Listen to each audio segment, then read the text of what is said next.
fun to say to men that you loved, go out and get killed. And we've had to say it. And by God, they have gone and they have won. But I want you to remember that the sacrifice that these men have made must not be in vain. This war, as I said, is only half won. There's a certain kind of leader you remember for the rest of your life. The one who knows your name, knows your family, and still knows exactly where you're supposed to be on the line when it's time to work. Flynn Broady grew up a military kid, bouncing from post to post, learning early how NCOs move and how real leaders take care of their people. He came up in the Army before 9/11, watched it harden overnight, and carried that new Army on his shoulders as a first sergeant on a brutal deployment to hit Iraq. The kind of tour where you don't just track missions, you carry lives. He's the kind of first sergeant soldiers still talk about years later.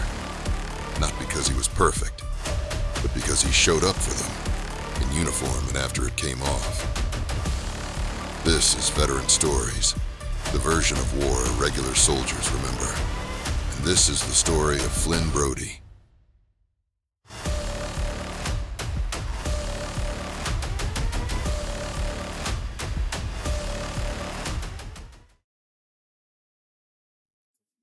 All right, first on, how you doing? I'm doing good. How are you, Greg? Pretty good. Thanks for joining me. Glad to be here. Sure. Okay. First on, for the people who don't know you, how do you introduce yourself today? Who is Flynn outside the uniform? Well, today I'm an attorney, so I just introduced myself as Flynn Broady, former Army retired, first sergeant infantry. Did 26 years. I loved every minute of it. So a lot of people know my history as far as my military service and continue to serve working for the county here in Georgia. Okay. When you look back over Queens, the Army, the courtroom, fatherhood, what chapters feel the most unbelievable to you? You know what? Fatherhood would probably be the most unbelievable for me. And I tell you why, because, I grew up, my father was in the Army. And so I always imagined I would join the Army. And I grew up during the Vietnam War. So I always thought that I'd get drafted, go off the war, and be killed. And so, I never imagined that I would live past the age of 19. And so now to be here at 62 and have two daughters, it's just unbelievable. I really feel blessed. Yeah, I can imagine. Okay. Take us back to the beginning. What do you remember about growing up in Queens before the Army started moving your family around? You know, Queens was where all my father's family was. Both him and my mother moved there from down south. My dad from North Carolina and my mom from Alabama. Somehow they met there in New York because my mom lived in Manhattan and my father lived in Queens in the St. Albans area. They met and I was born there. I had a sister that was also born there um, before we started traveling. So I was very young when we left Queens. I was probably not even 3 years old when we first left Queens. Okay. You said you wanted to join the military as early as 5 or 6 at Fort Dix. What did being a soldier mean to that little version of you? You know, for some reason, I was very involved in history. I used to love to read, and almost every movie I watched at that age was a war movie. So World War II was still very prominent in people's minds. The Vietnam War was just getting started.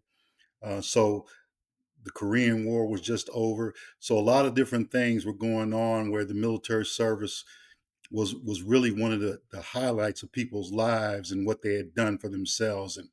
And we at that point in time, we still had a lot of respect as a country for military service and military veterans. And so I saw that a lot. Both my grandfathers served, one in the Navy, one in the Army. My father served for 20 years. it was just something that right from the beginning was ingrained in me. Literally, almost every male in my family had been in the military.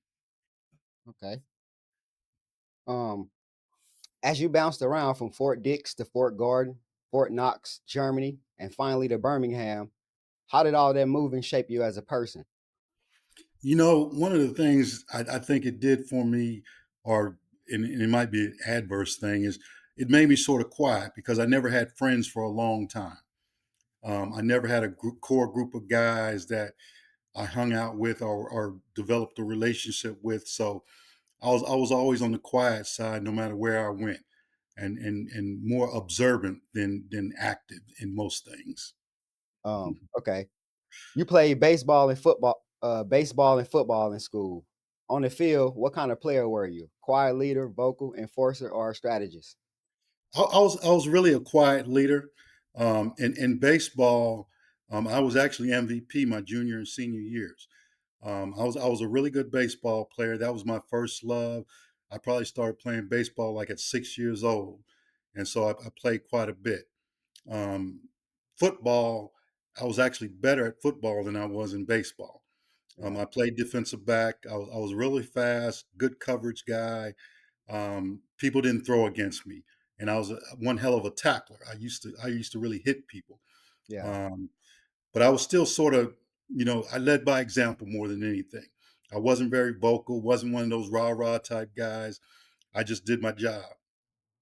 yeah. Do you see any connection between how you led on the field and how you eventually led in the military?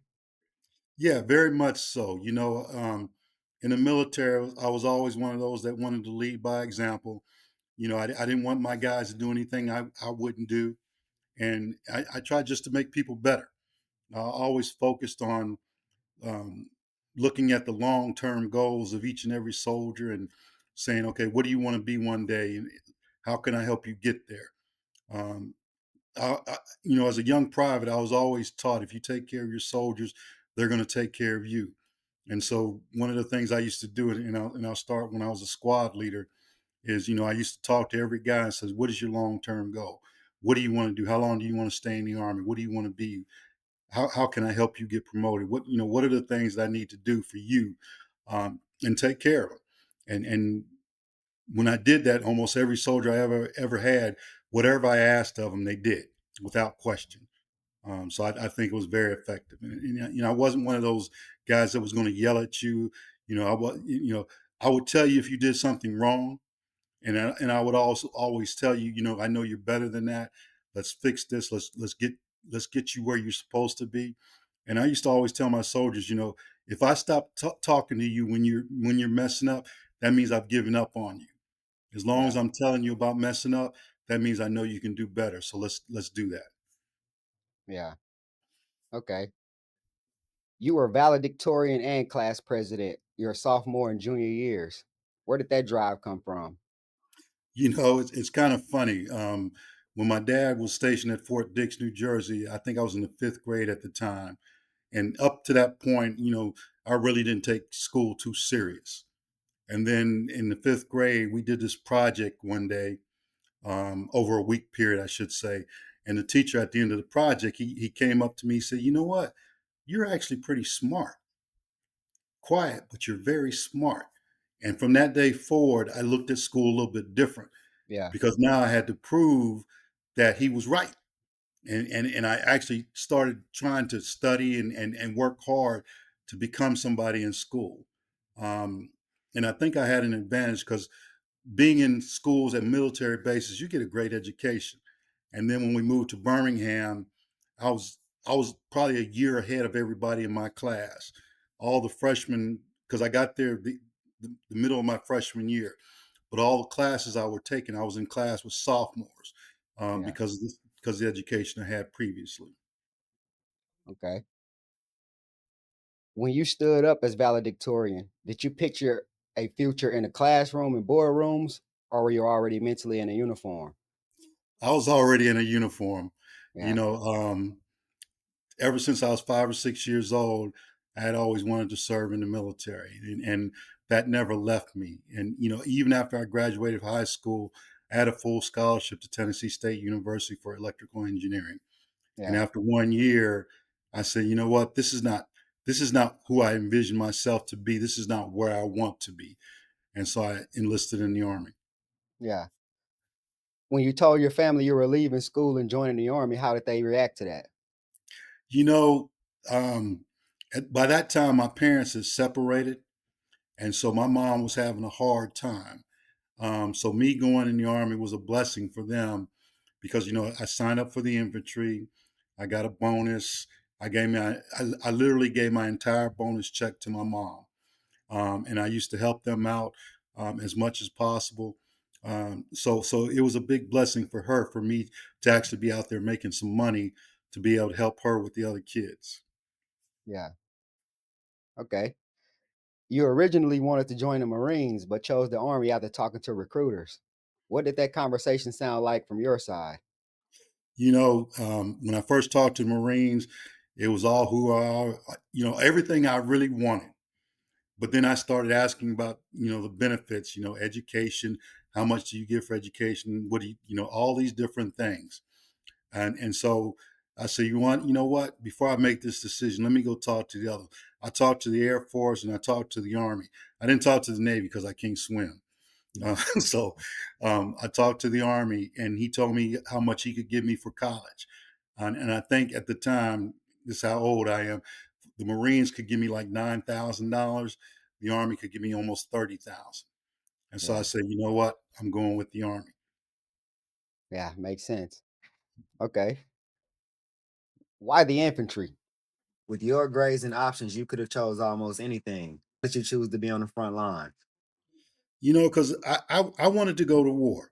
I wanted to fight and do the things saw in the movies, and I didn't want the easy life. I wanted to be outdoors. I wanted to be moving. I I just thought being in the infantry was what I wanted to be. I'm not a desk person. You know, even now I hate sitting behind the desk. I hate the routine of not doing something different every day. And that's one thing I loved about the infantry is, we were training, we were doing great things. And literally being in the infantry, you're getting paid to stay in shape. So Yeah. that was one of the things I enjoyed about it. Yeah. Okay. You joined in September 1982 and headed to basic in November that year. What do you remember about infantry basic training back then? When we first left the MEPS, they actually took us to Fort Jackson, Yeah. and that's where we got all our clothing and all that stuff. And so we were there for probably about 3 or 4 days. And I was in a cohort company, so there was like 160 of us. We all met up there at Fort Jackson. We all went to Fort Benning together. And I remember when we got to Benning, it was like in the middle of the night, just like you see in the movies sometimes where the drill sergeants are lined up. Get the hell over here! Let's go! Get the hell over here! Come on, you gonna fucking start moving! Get over here! Go! Get over here, bro! You wanna do goddamn stuff! Move! And we get off the bus, they're yelling at us and everything. And I thought it was funny. I started laughing, and drill Yeah. sergeant jumped all up in my face and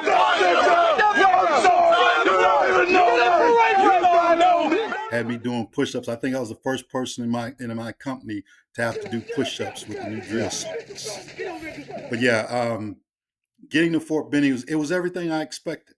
The physical training, everything. I really enjoyed it. For me, it was exactly what I expected it to be. We had some great drill sergeants. Most of them were Vietnam vets. We had Yeah. one Ranger guy. It was just a great group of guys that were training us how to be soldiers, and I really enjoyed it. Yeah. Okay. What kind of young soldier were you in those early years? Hungry and locked in, or did you have to get humbled a bit? No, I was hungry and locked in. I Yeah. was one of those guys that, even in basic training, I was made assistant platoon guide, so I had leadership right from the beginning. Got to our first duty station was Fort Riley with the 2nd and 16th. Um, picked up leadership positions real quick. I was getting promoted before my peers. I was doing great things. I really, the Army was who I wanted to be, and I think I excelled at it. Yeah. Okay. You said your first duty station was Fort Riley, Kansas. What did that place teach you about being a real soldier, not just a graduate from basic training? The big thing about Fort Riley was we trained a lot. I mean, as a cohort company, they had a particular training plan for us. So when we first got there, we had like a 9-month training program. And so when you talk about molding soldiers and getting them to the point where they're real proficient in being able to do their jobs, that training program was awesome. I mean, we stayed in the field quite a bit, training and preparing ourselves and everything. So it really taught me a lot. And once again, I had some great NCOs there who actually sat there and mentored us. And I even got lucky. I met this girl, um, and her dad was a sergeant major. And one day when I went over to see her, Pops took me down to the basement. He brought out some brandy and we sat there and had a drink. And he talked to me about being a soldier, how to Yeah. get promoted, how to do these different things. And it was an invaluable talk. And I'll never forget Sergeant Major Jones, because all the stuff that he told me about being a soldier, how to get ahead, it worked. Yeah. It's crazy because that's almost exactly what was my next question. It was from Fort Riley to Germany to Fort Polk, recruiting duty, and Fort Campbell. What moments stand out as turning points where you started to understand leadership? I guess that was it, huh? That was a big part of it. Yeah. And when I left Fort Riley and went to Germany, um, I realized how petty the Army can be sometimes. Hmm. Um, because when the first couple of months I was there, I was very impressive to the company. And then literally when I was getting ready to go to the E5 board, we had a new platoon sergeant come in, and he didn't let me go to the board. He wanted to see for himself um, what kind of soldier I was, or Hmm. all everybody who was scheduled from that platoon to go to the board, he didn't let go. It wasn't just me; it was every one of us. He wanted to see what kind of soldier I was. Well, it would be 2 more months before I would go to the board, but by that time the points had shot up, and it would almost be 6 or 7 months before I actually got promoted to sergeant. Yeah. So he cost me a lot of money. Yeah. Sure. Um, After I left Germany, I went to Fort Polk, and I was, young E5 at Fort Polk, uh, and that's where my leadership really stood out, because when I got to Fort Polk, I got married in between Germany and Fort Polk, went to Fort Polk, and the unit I was being assigned to was in the field at the time. And I remember going into the battalion headquarters and talking to the sergeant major, and sergeant major told me what company I was being assigned to. And so when I walked out of the sergeant major's office, the staff duty NCO, he said, "Oh man, you're going to the worst company in the battalion." Hmm. I was like, "Damn, that's not a good way to be greeted." Right. Right. and so literally, I hadn't even found housing for my wife yet, and they made me go out to the field. Wow. And the first day I was out there, the squad leader that they put the squad that they put me in, Sergeant Smith, um, we were doing some kind of exercise, and at some point I said, "Sergeant Smith, what the hell are you doing?"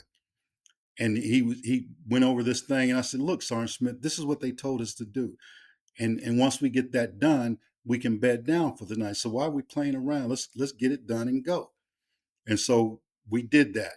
And then I was out there for a whole week while my wife was back in the rear trying to find us a place to stay. Luckily, she found us a place to stay. So by the time I got back, she had found us a place. Yeah. Um, but I impressed my platoon sergeant so much that when we got back, he made me a squad leader.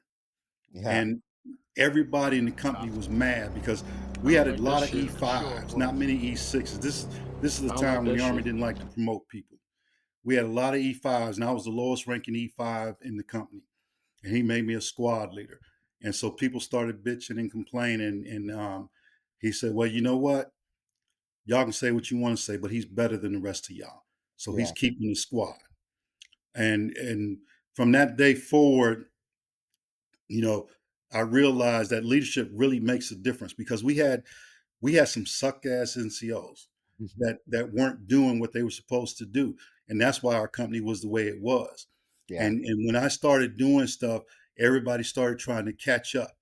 Then we got a new company commander. Matter of fact, I sent you a picture of him um, when he was a colonel and I was a sergeant first class. We got a new company commander, and the company just changed around. We instead of being the worst company, we became the best company. Um, and it just goes to show you that the right leadership can make a big difference. And it only has to be one person. That Yeah. one person who wants to hold everybody to the standard can make a big difference in any company. Yeah. Okay. So if you had to describe the Army before 9/11, how would you describe that world? Oh, wow. It really depends on where you were stationed at. Um, because different places, had different attitudes about how training and everything was going.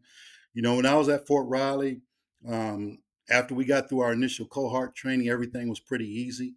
When I first got to Germany the first time, I was in a little place called Gerpingen. Literally in October 1st, when they got their fiscal year money, we trained all the way through December.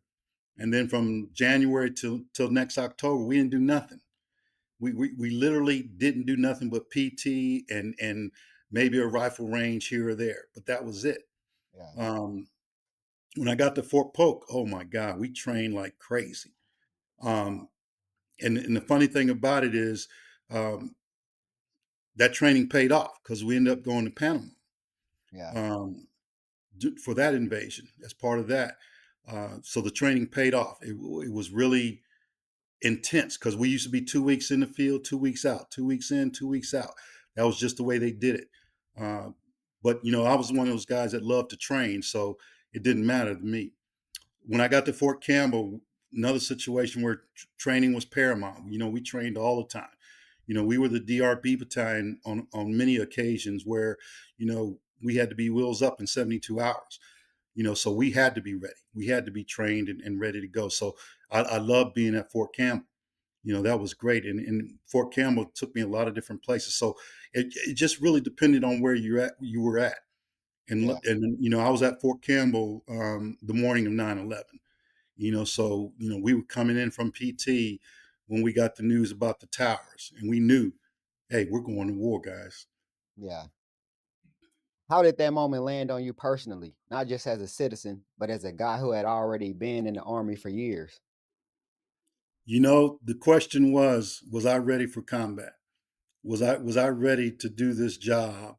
Um, you plan all your life and you train and you do all this stuff, but you really never know till the bullets actually start flying.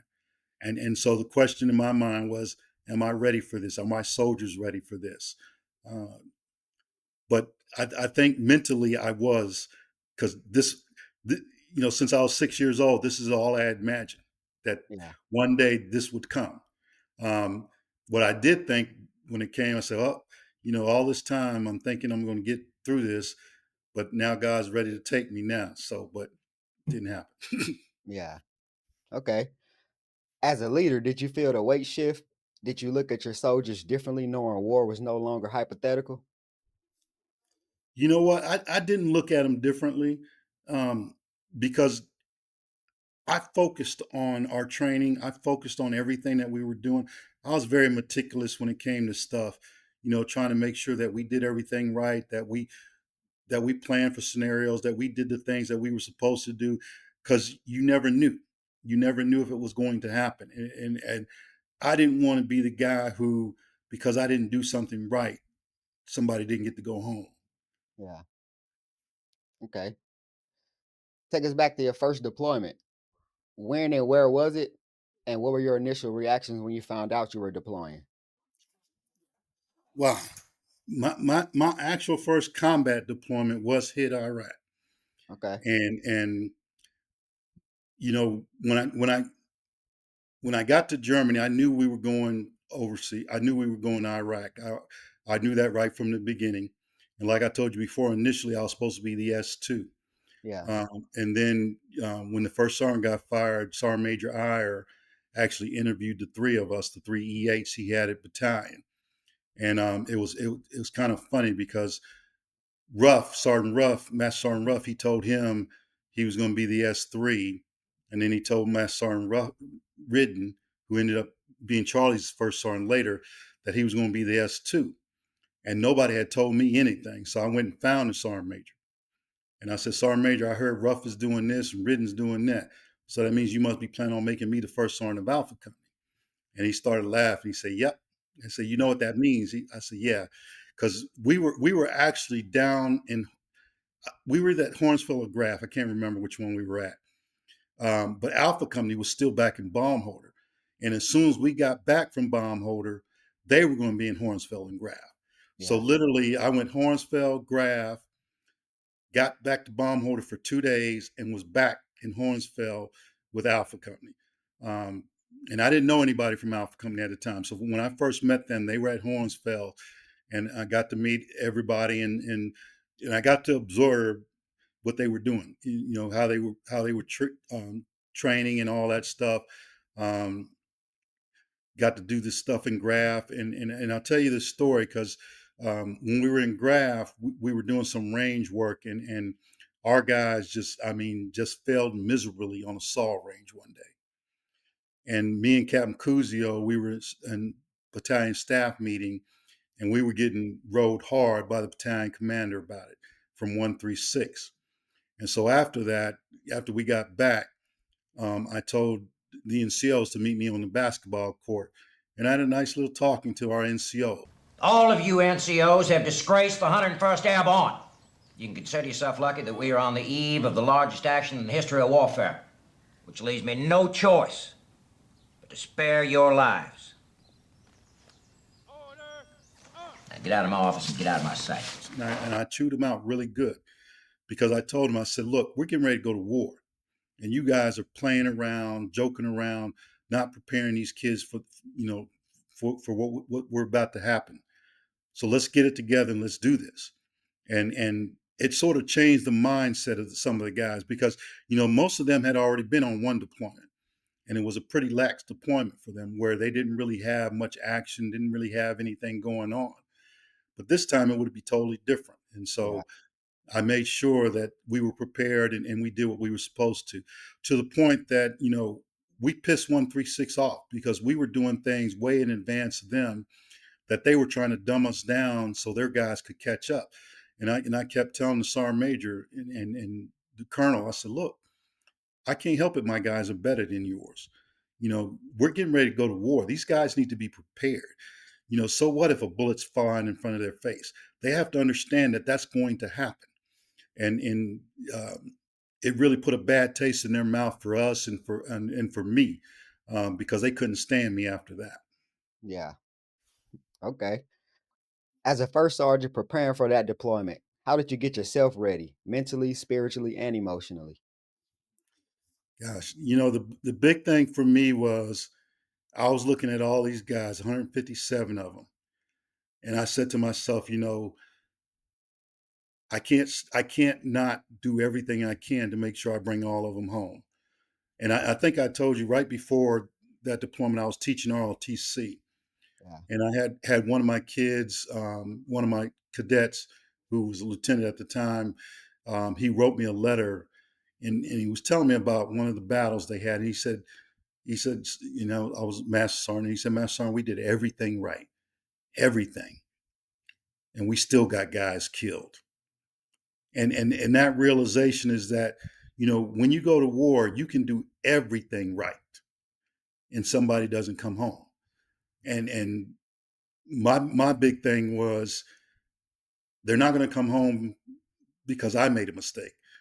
If something happens, it happens, but I'm going to do everything I can to make sure they're prepared, that they're ready, and that they can do the job that I'm asking them to do. And most of the guys will tell you that every time we got into a firefight, if I wasn't already there, I showed up and I stayed there till it was done. And that was important to me because if something happened, I wanted to be there to take care of the guys. Sure. Okay. What conversations did you have with your platoon sergeants and squad leader as you got closer to Wheels Up? The big thing was, train, train, train, train, train. I mean, there is no downtime.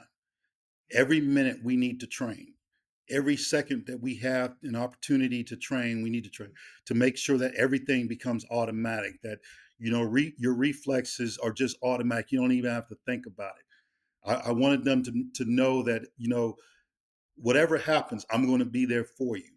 And that was one of the things I wanted to reiterate it over and over again with them, and with our medics especially. Um, I pounded in their head that I don't care if somebody goes down, we're going to get them no matter what. And our guys understood that. They understood if something happened, First Sergeant was going to show up. First Sergeant was going to be there to help us. He was going to be there to take care of us. He was going to do whatever he could to make sure we got back home. Yeah. Okay. For the people who don't know, what was Hit Iraq like from your perspective? The town, the terrain, and the daily threat. Oh my God. You know what? It was on the Euphrates River, and I could tell that at one time or another it was a beautiful place. But the war had tore it apart. On a daily basis, we were getting shot at, IEDs, big threats. The very first day, our very first patrol from 3rd Platoon gets hit by an IED. We have a guy lose a leg and part of his arm. We had another guy wounded. Um, that was the very first patrol. And then, literally, not even an hour later, I'm back at the firm base, and the firm base gets attacked.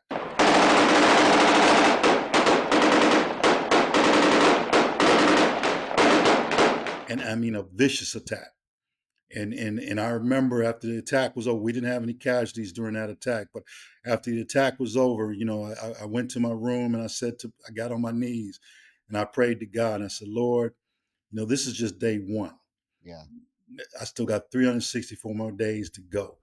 And I tell you, something happened the very next day. One of our patrols was getting ready to go out, and one of the kids, he looked at, it was McCoy he talked to. He said, "Are you scared?" And McCoy turned around and told him and said, "No, man, God's got my back." And back in 1998, my mother died, and my mom was very religious. Um, and it made me give myself to God after her death. And I said to myself that day, I said, man, here I am worried about what's going to happen here. And I've given my life to God. So what do I have to worry about? If he's going to take me, he's going to take me. And it sort of lifted a lot of the burden off my shoulders and my mind about what was going to happen the next year and 3 months or 4 months. So it made a big difference because like I said earlier, we were getting shot at every day. We were getting hit by IDDs and mortars every single day, the Yeah. entire time we were there. Man. Okay. What did a typical day look like for you as first sergeant in Hit, from the moment you woke up till you finally tried to sleep? Wow. Um, the first thing I would do is look at our patrol schedule, check with the squad leaders for their patrol routes and everything, get the manifest for who was going to be out, and make sure we had their blood types and everything, all that stuff. Um, Look at possible spots where they were going to go to see um, where something might happen, so I know where we need to be and where we need to go. Um, and then get them out on the patrols. If somebody got hit or we got attacked, I was en route with the QRF. And like I said earlier, I would stay till the fight was over with. If somebody got wounded, I'd get them on the medevac 113. We'd get them to the aid station, get them flown out, and get them out of there. I usually stayed with the troops in contact. Um, I would never go to sleep till everybody was back in base. Um, so if somebody was out till 2 or 3 in the morning, I was up till 2 or 3 in the morning. And then I'd go to sleep until I got up the next morning to do it all over again. I always made sure that I was available, that if something happened, I would be out there with the QRF and be able to help and take care of our guys. Yeah. Okay. How did you personally balance being out there with them and staying back to run the company and keeping everything moving? The main thing for me is just making sure everything was taken care of. We had some good support guys, our supply sergeant, our NBC guys, our commo guys, our cooks, our mechanics. They were phenomenal. I really didn't have to do much with them because they always did their job um, all the way through. My main focus was that the guys who were out in the city, to make sure that they were okay, that they had the support that they needed, and that if something happened, we were ready to roll out for them. That was a big thing for me. So, you know, I don't think I had time to think about anything other than, are my guys safe? Are we going to be okay? Yeah. Okay. Without getting into anything you don't want to share, when did it first become clear on that deployment that you might not bring everyone home? The very first day. The very first day. Yeah. Because the fact is, you have no control. When they hit you with an IED, you have no control. The thing about it is, when everybody looks back, every firefight we got into, um, we won. The only time we had somebody die is either through sniper fire or IEDs. Any one-on-one engagements, we kicked their ass. We, Yeah. we, our training kicked in and we did our job.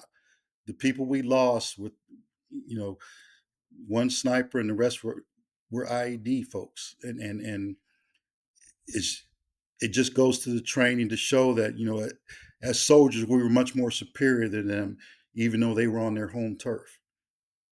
Yeah. Okay. From a first sergeant's position, what does it look like when you lose a soldier in combat? What happened in those first few minutes and hours? Wow. You know what? I'll go to the first guy that our battalion lost, um, Jeremy L. Um, they were on a patrol. It was a sister patrol with our unit, and he was from the other Alpha company, with 136. We got the word that, well, we heard the fire, and then we got the word that there was a wounded out there. Um, and then this is the funny thing too, because our QRF was up at Camp Hint at the time, so the QRF wasn't available. And I remember getting the call, um, that L was hit, and at first they said it was Hill, which was one of our guys, but then they corrected and said it was L, and our QRF wasn't there, and so they were like probably about 3/4 of a mile down the road from us, and I grabbed my shit. I told the medics, "Follow me, let's go," and so literally, I was running into sniper fire, with the medic track behind me. I had Lieutenant Hughes and, I want to say the sergeant. I think Sergeant Diggs came too. Um, so we were actually running, um, to get to this kid, and we get there. He's on the ground. He done took one in the back of the head, and you could tell it wasn't good. But he was trying to hang in there. And I remember getting back to the firm base. They had got him on the helicopter and everything. I stayed out as we tried to find the sniper. With Sergeant C's squad, I was the one trying to find a sniper. So I actually stayed out with them, and actually caught a couple of guys. Well, I caught one guy, brought him back to the firm base, but he didn't end up being a sniper. Um, we got word that L was on life support, and he was able to live till his family got to Germany, to Ramstein. Um, and we got the word that he was never going to wake up, that they could keep him alive by keeping him on the machines. And I remember praying that nobody wants to live that type of life, Right. to for God to take his soul. And then later on that night, found out that he had died, and I took it hard. Um, I didn't know the kid. He wasn't in my unit, but he was an American soldier. And so when we lost our first one, Pataki, that was really hard. That was I can't even explain that feeling, because when we got the word that he had got shot, I went out with the QRF. Um, we got to him, and his squad didn't have a litter, so we couldn't get him down. And so I had to run back to the aid vehicle, get the litter, get it up there, get him down, got him to the aid station. I'm sitting here holding Pataki's hand the entire time. And Pataki, he's fighting for his life the whole time, and it took us forever to get him stable, to get him on the helicopter.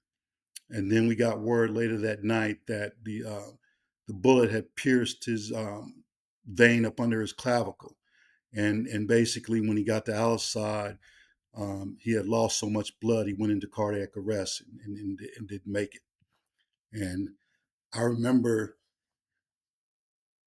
praying for him, and when we got the word that he had died, I mean, it's like somebody just stumped me with a hammer on the back of the head, and it just hurt hard. It really hurt. Um, and what made it so bad was this position that they were in. It was overlooking a road that the Iraqis like to put IEDs on, and it was at a high point in the city. So could nobody see them up there without knowing they were there. And our colonel kept telling us to put a camel net up there. And I kept like, why are we putting a camel net? They don't have air assets. What are we hiding from?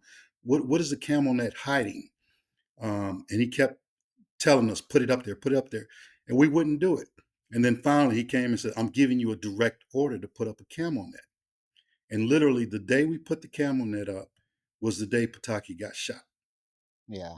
And when it came back from the aid station after putting him on the bird, came in the door, the colonel was there.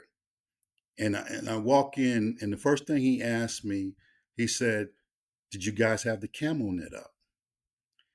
And I looked at him, I said, "Yeah, we had the fucking camel net up." Yeah. And then the next day they came back, and the sergeant major wanted to talk to second platoon. And he was saying some stupid shit to second platoon. And I just stopped him. I stopped him from talking, and told him, that's not how you talk to soldiers, blood. And I said some nice coarse words to him, and he walked out. And then the colonel came back, and wanted to chew our ass out. But for us, it just showed us how much 136 didn't care about us, and it sort of helped us even tighten up as a group even more, because we knew they weren't going to help us. No matter what was going on, they weren't going to help us. And I have to go back to when Sergeant Grandia was shot. When Sergeant Grandia was shot, the colonel gave the chaplain an ARCOM V. And I asked the colonel, I said, "Why did you give the chaplain an ARCOM V?" And he went into some little diatribe, and I said, "That didn't happen." He said, "How do you know?" I said, "Because I was fucking there. I saw what he did. The only thing he did was get in the damn back of the 113 and ride to the aid station. He didn't do anything else." And I put in Bustos for a Bronze Star, and they denied it. Like the first 18 awards that I put our soldiers in for all got denied. He didn't want to give us any awards. He didn't want us to be recognized. It was just pitiful being part of 136. Yeah. Crazy story is Bustos is the whole reason I started this podcast, because he was the first team leader I ever had, and his story was so unique to me that I just wanted to get it out there any way I can. Mm-hmm. So, yeah. So, I appreciate you sharing that.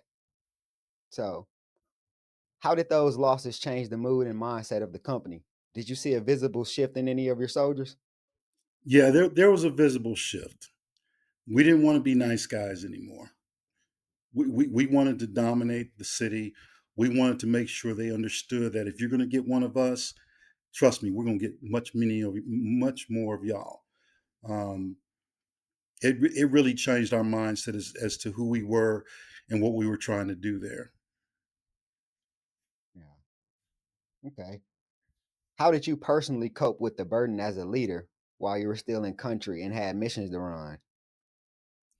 The big thing I kept telling myself is I can't let this affect my performance. I can't let this affect what I'm doing, because if I do, somebody else is going to get hurt. Somebody else is not going to get to go home. Um, so I continued to push through and do everything I needed to do for us as a company. Um, it's like that situation where, you know, everybody's got to lean on me, and I didn't have anybody to lean on. Yeah. Um, so um, and you might want to talk about this later, but my PTSD when I got back was bad. It was really bad. Yeah. Okay. What part of those memorial ceremonies and theater stay with you the most? You know, it's just saying goodbye for the last time. And I actually sent you a picture of one of the memorial services. That was Loney's memorial service. Um, as a first sergeant, you're calling out those names, doing the roll call. Sergeant Andrews. Here, First Sergeant. Sergeant Benton. Here, First Sergeant. Sergeant Moore. Staff Sergeant Christopher Moore. Staff Sergeant Christopher Lee Moore. And when you get to that particular soldier and you say that name 3 times, it's really etched in your mind that, you're never going to see this kid again. This kid has done something for this country that a lot of people don't appreciate. A lot of people don't understand. And the sad part about it is all the kids that we lost, they all have stories. They all have a reason why they joined. And when you look at those reasons, you say, man, why don't we do more for our veterans? Yeah, for sure. Okay. When that deployment to hit finally ended and you came home, did it feel like relief or did you feel like you was leaving something behind? You know, a little of both. Because, like I told you before, they didn't like me.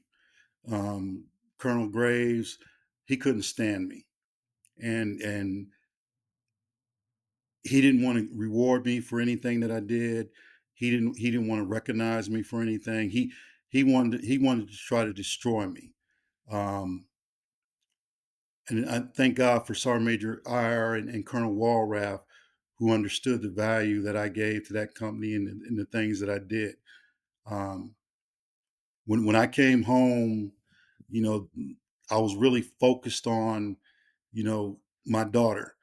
Uh, Let me tell you this story because I guess she was. Let's see, in 2000, she was 9 years old before I deployed to hit, and right before I deployed, my family gave me this big old party and everything, and my brother was telling everybody about all these different things that we have to do when I get back, and all the thing about weddings and graduations and all this stuff like that. And then probably about 15 minutes after he said that, my daughter comes up to me and she's crying. I mean, she's bawling. And she said, and I said to her, I said, "Why are you crying?" She says, "Daddy, because you're going off to war. And some people don't come back from war." Yeah. And to that time, I wasn't sure she knew the gravity of what was about to happen. But that let me know she did. And I reassured her. I said to her, I said, "Don't worry, baby. I'm gonna come back. I'm gonna be at your graduation. I'm gonna be there for your wedding, all those things my brother talked about." Um, but the realization was, I had a job to do. And I couldn't think about going home if I couldn't bring as many as my brothers home with me. And so, I took a lot of risk and did a lot of different things that if I had been thinking that I need to go home, I need to be home, that I wouldn't have. Yeah. But my main thing was I wanted to make sure everybody, as many people as I could, I brought them home. Yeah. Okay. How did that deployment show up in your life afterwards? You know, the big thing is it gave me a different appreciation for life. It made me realize that you can't take anything for granted. You know, I could go over our casualties with you and tell you some stories. And matter of fact, let me start with Loney. You know, when Loney was killed, you know, that IED was over 2,000 pounds. It flipped the Bradley. Um, we spent almost 9 hours that day in a fight trying to recover his remains. And I remember telling myself prior to deployment, said, if I lose anybody, I'm going to go visit their parents when I get home. Well, Loney was the first parents I went to go visit. And I went to go see him and his mom, Violet. Bo, his stepfather, and his mom, Violet. And I took my brother with me because I was scared. I was really scared to go see them. And I took my brother with me because I didn't want to chicken out. And I knew if I took him with me, I would do it. And so got to their house, you know, they greeted us. They were just as friendly as could be, took us to the grave site, visited Loney's grave, said a prayer. And then we went back to the house. They showed us Loney's room and everything and how they had kept it and everything. And then his pop said, First Sergeant, can we take a walk? I said, sure. And so we take a walk. We're going down the road. We're just walking down the road, not saying anything. We get about a quarter of a mile down the road and he stops. He says, I just need you to tell me. I need you to tell me, what did I bury? And I told him the story of that day, how the men of Alpha Company 1-6 fought to recover his son, and that we fought till we recovered every single piece of his body so we could all come home. And I don't know if any of the other guys told you, but literally 3 or 4 days before Loney was hit, Alpha 136 had a catastrophic IED. And the very next day after that catastrophic IED, the Iraqis were walking around with an American arm, parading it around from one of the guys who was in that Humvee that got blown up. And I said, that's not going to happen to one of my guys. You're not parading none of my guys around, none of my guys' parts around.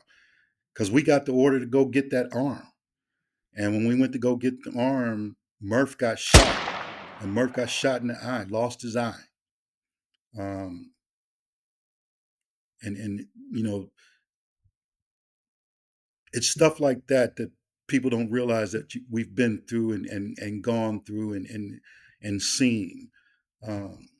But you know, that day was probably the proudest day of my Army career, because those guys, we fought and nobody complained.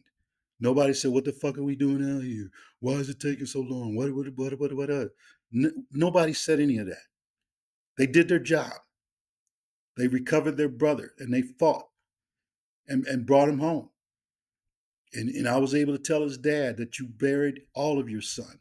Yeah, you couldn't have an open casket because he was blown to pieces. But the fact is, every single body part was accounted for, and he was in that bag, that coffin that you buried. You know, and people don't understand that. They don't understand stuff like that, because most people are so self-interested. They were like, I wouldn't risk my life for that. I wouldn't do bullshit. When you're Yeah. part of a team, when you're part of a unit, you know, when you're part of a brotherhood that we've been a part of, it you wouldn't have it any other way. You Yeah. would risk your life for your brother, no matter what.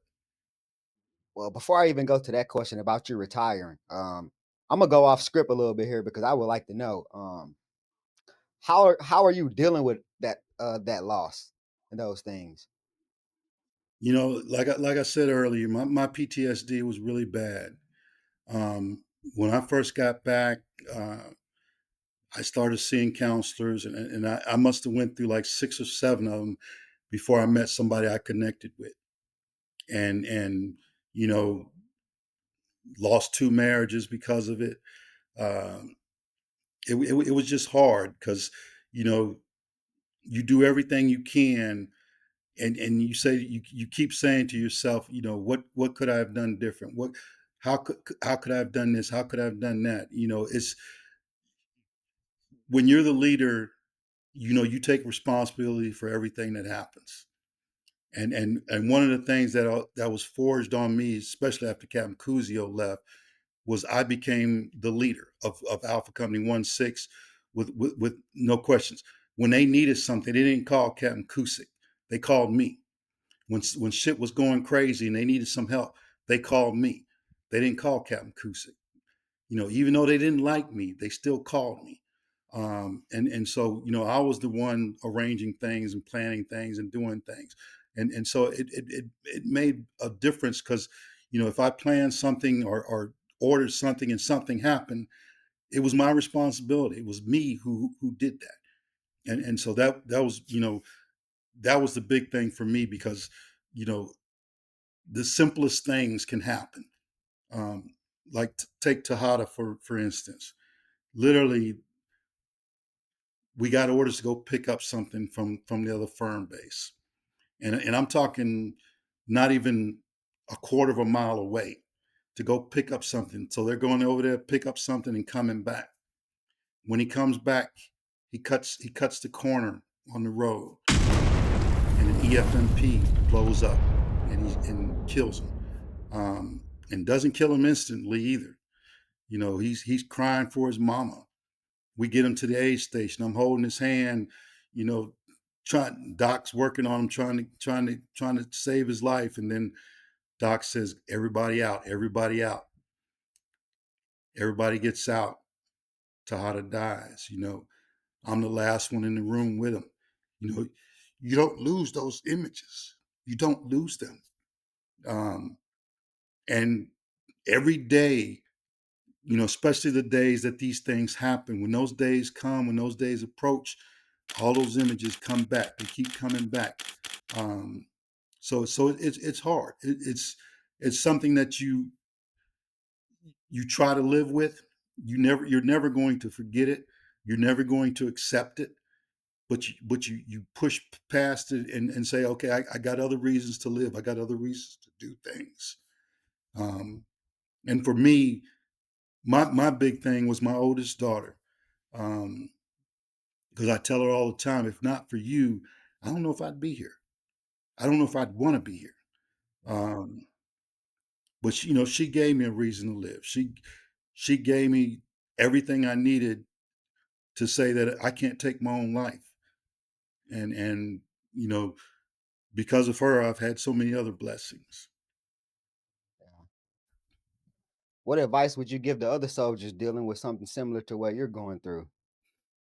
Don't be afraid to seek help. Don't be afraid. Because like I said, you know, I went through 6 or 7 counselors before I found somebody I clicked with. And the funny thing is, the guy I clicked with, if you stood us up next to each other, you would say, there's no way these two guys can talk. Because here I am, this straight and narrow, always got a military haircut guy. And this guy looks like he came from Woodstock in the 60s. Yeah. But he could talk to me, and I could talk to him. And I could tell he wasn't judging me or anything like that. He was accepting what I was saying. You know, he never said anything negative. Everything was always positive to me. To and I'll tell this story. You know, one time my ex-wife wanted to go into the counseling with me, and literally she wanted to have a session with him to talk about me. And after she finished talking to him, and I went back in there with him, the first words out of his mouth was, "You don't need to be married to her." That's Yeah. what he told me. He said, "You don't need to be married to her."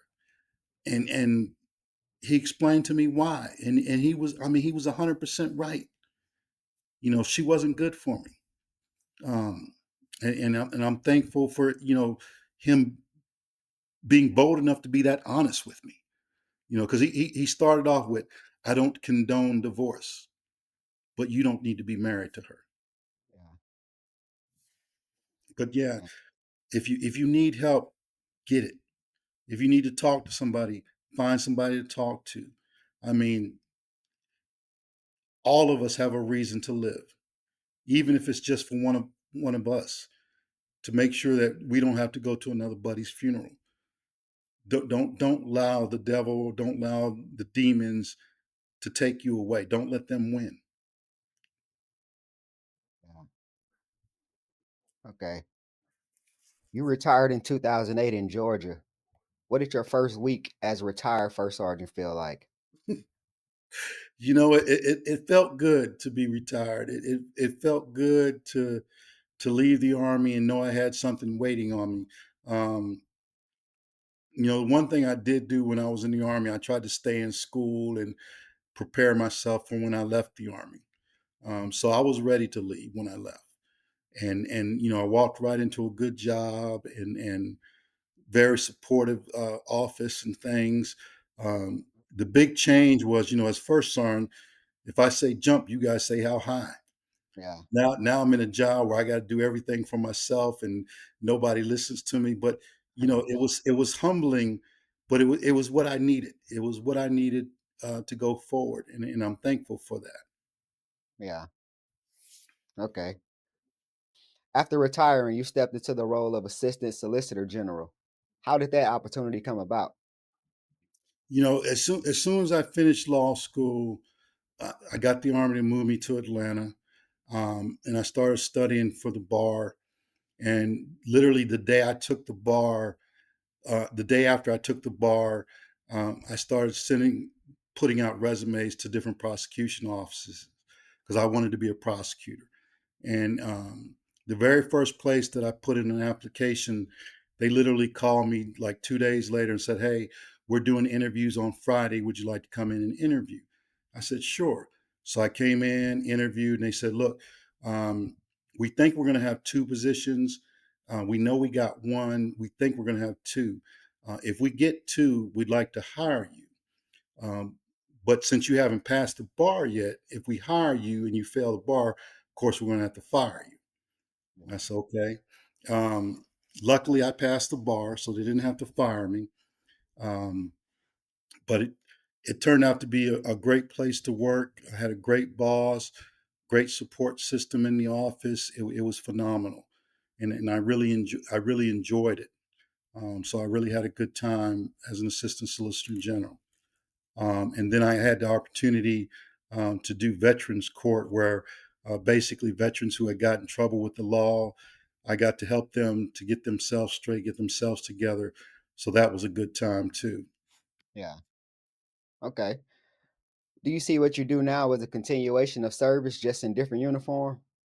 Definitely, definitely. Yeah.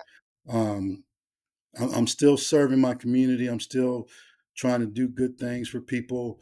One of the reasons why I wanted to become a prosecutor, because I understood the power of a prosecutor and how a prosecutor can make a difference in a person's life. Because, you know, people get in trouble, and as a prosecutor, most of the time when you see them, it's at their worst time because they've done something wrong. But you have a way to be able to mold them and correct them and get them back on the right path to being a productive citizen.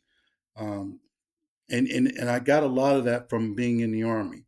I didn't talk too much about my time at Fort Campbell as a platoon sergeant or my time as a squad leader at Fort Polk. Um, but as a platoon sergeant, I had a lot of kids who, you know, in normal times, you might be able to kick them out of the Army. But at the time that I was a platoon sergeant, we couldn't kick nobody out the Army. So you had to make soldiers out of them. Yeah. And I learned that, you know, everybody has the potential. Some guys just need a little bit more help than others. And so I learned that no matter how bad somebody was, if you worked with them, showed them how much love you had for them and how much you cared about them, they could turn around. And I took that same attitude into being a prosecutor. You know, I wanted to fix people. I wanted people to be the best that they could be. Uh, and I still carry that mindset that, you know, I want to help people become who they're supposed to be. Yeah. Okay. You have two daughters, one grown, married in Maryland, and a 4-year-old daughter. Yes. How different are you as a father now compared to earlier in your career? You know, for my youngest daughter, let me start with my oldest daughter. For my oldest daughter, from 1 through 4, I was there every day for her. And then in '99, um, right after she turned 4, I got stationed at Fort Campbell. And shortly after there, 9/11 happened. And so I've missed a lot of time with her, a lot, to the point that um, I remember coming back from Iraq, and the girl when I left was probably like 4'2". When I came back, she was 5'2". And I was like, whoa, what happened here? Who is Yeah. this? She had changed that much. Um, and me and her mother started to fall apart at that time. And so, you know, me and her mother were no longer together. So I tried to make it a point that every time I saw her, we did something fun. I did things for her. You know, um, a lot of fathers would probably kill me for saying this, but I paid my child support. I bought her a car. I paid for her school. Every time she was with me, literally bought her a whole new wardrobe. I spoiled her beyond recognition. Yeah. But I did that because she didn't have me full time. She only had me part time. And one thing I'm grateful for her mother is that anytime I could get her, her mother let me have her. Um, but from the time she was 4 till she was 13, I literally only saw her 30 days a year. Yeah. So I had a lot to cram in those 30 days. And I tried my best to do that. And I tried to make sure that she knew I loved her. Um, I might not be present, but anything you need, I'm going to provide. And you got my love. You know, that reminds me of a story from Iraq. When uh, Bixler was killed Christmas Eve. And so at the time, when we lost somebody, they put us on a 3-day hold where we couldn't call home. Hmm. And so we couldn't call home on Christmas Day. And my entire Army career, this was the first time that I was not home for Christmas. And I remember saying, man, I can't even call my daughter to wish her Merry Christmas. And then reality hit in my mind that, here I am worried about calling my daughter, and the Bixler family, somebody's knocking on their door telling them that their son is dead. Um, that was a hard reality check for me then. Man. Okay. When you look at your youngest and you think about that version of you that didn't expect to live past 19, what goes through your mind? You know, um, just grateful and blessed to have a child. And the funny thing is, they both look just like me. Their mothers might have carried them, but they look like me. Yeah. uh, um, I'm just thankful to have a child, someone who calls me father and daddy, and who loves me. And you don't know love till you have a child. It's just a different feeling. And I love being a father. I love being able to take care of them, being able to provide for them, make sure that they have everything that they need. Um, and my youngest one, I'm in a position now where I should always be there for her, till I leave this earth.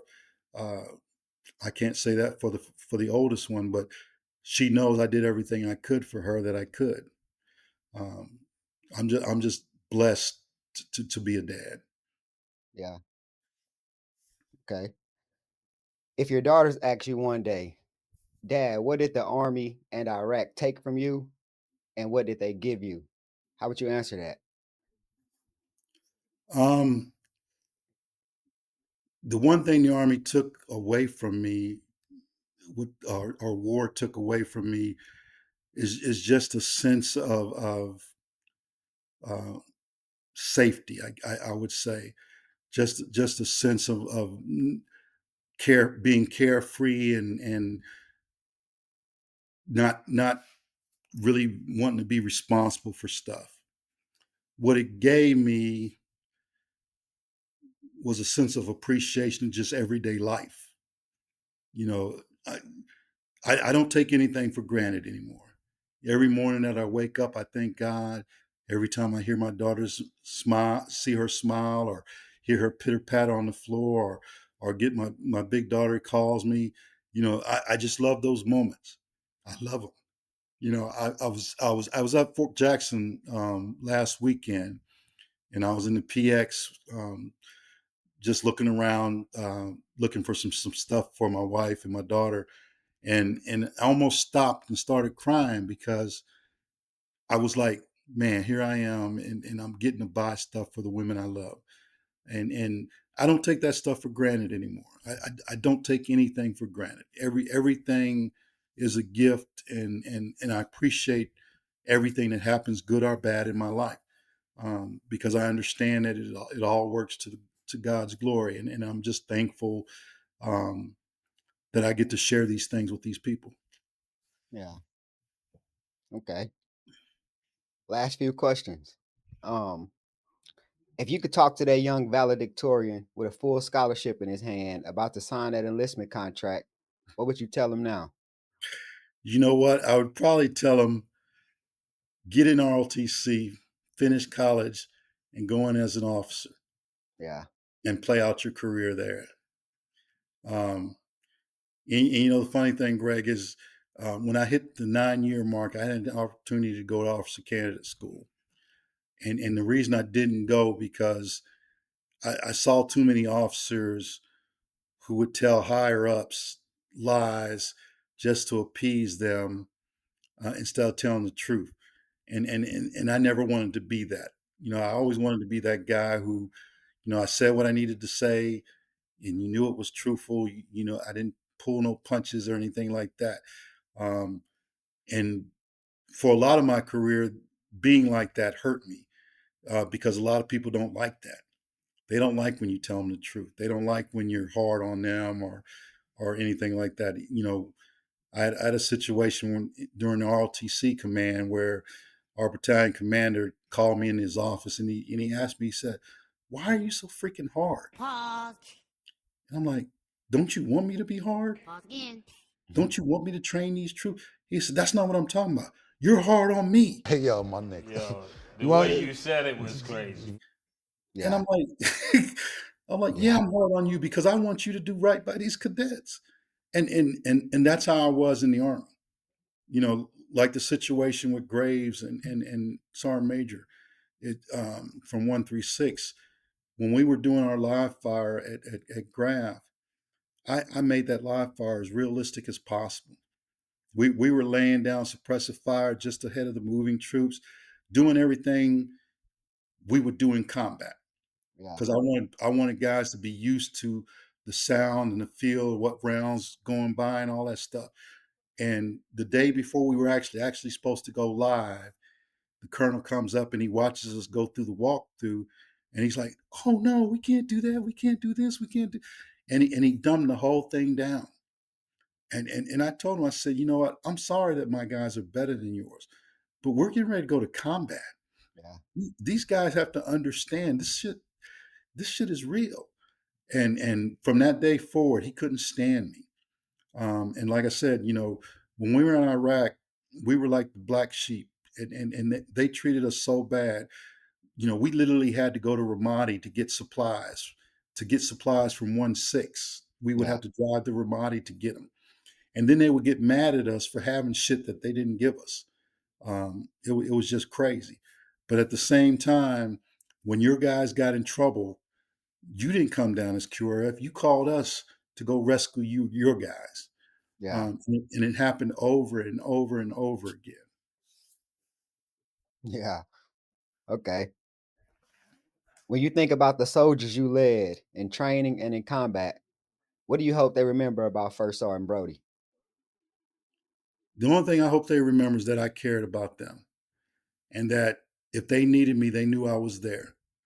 And still to this day, if they call me or need me, I try to do whatever I can to help them.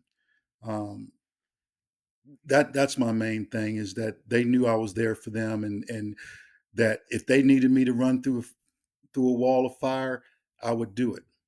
And some of them will tell you they saw me run through a wall of bullets to get somebody to an aid station, to do whatever needed to be done so that our guys were okay. Yeah. Okay. Last question. How do you want people who never met you to remember your name when they hear your story years from now? Gosh, that's a tough one. Um, I just want them to know that I was a quality guy, that I was somebody that they could count on, somebody that believed in this country, believed in what it stands for, and not only did I believe in it, but I fought for it, and I still fight for it. I still believe in what our forefathers said, that all men are created equal. Um, I still believe in those things. I grew up a history bum, and watching war movies and doing those things that you know that one day, that when it's all said and done, all the ideas that this country was built upon, that somehow or some way that I helped it come to fruition. That's what I want people to remember about me, is that I was trying my best to make this country become what it was supposed to be. Some leaders leave you with orders. The good ones leave you with standards. Flynn Broady didn't just run a company on paper. He watched over a family in uniform. From the motor pool to hit Iraq, he was the one in the middle of the chaos, carrying the weight when things went bad and making sure his soldiers were seen, heard, and taken care of. The uniform came off, but the mission never really did. In law, in justice, in every room he walks into now, you can still see the first sergeant in the way he stands up for people who need a voice. If you ever served under him, you already know. And if you're just meeting him through this conversation, remember the name, because leaders like this are the reason a lot of us made it home. First Sergeant, thank you for your honesty. Thank you for your service. Thank you for your leadership. This has been Veteran Stories. Until next time, appreciate it, First Sergeant. No, Greg, thank you, and thank you for everything that you're doing here. It's phenomenal that you're letting people tell their stories, and when we're all gone and forgotten, somebody will be able to look at this and say, "Oh, that's my great-great-granddad." Yeah.